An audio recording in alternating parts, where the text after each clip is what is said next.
వీళ్ళ దగ్గర మామూలు ట్రిక్స్ అయితే లేవు. సింపుల్ గా చిలక జ్యోతిష్మే కదా అని చెప్పి కూర్చున్నా. ఎస్పెషల్లీ నేను ఆ చిలకను చూసి క్యూట్ గా ఉంది కదా, మనం ఇచ్చే ఆ 30 రూపాయలు చిలకకైనా ఉపయోగపడతాయని కూర్చున్నానండి. అసలు ఏమైందో చెప్తున్నాను. కూర్చున్న తర్వాత నా పేరు చెప్పారు. చిలక వచ్చి ఒక కార్డు తీసి వెళ్ళింది. ఆ కార్డులో కృష్ణుడు, వెంకటేశ్వర స్వామి, వినాయకుడు అయితే వచ్చాడు.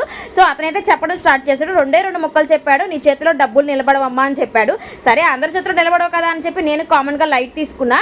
ఇక లాస్ట్ లో వచ్చేసి ఆ 2 ముక్కల్లో ఒక ముక్క నీ మీద, మీ ఆయన మీద ఒక ఆడదాని కన్ను అయితే ఉందమ్మా. సో నీ కాపురాన్ని ఇది చేయాలని చెప్పి ఒక ఆడదైతే చూస్తుంది అన్నాడు. నేనైతే షాక్ తిన్నాను. ఒకసారిగా భయం కూడా వేసింది.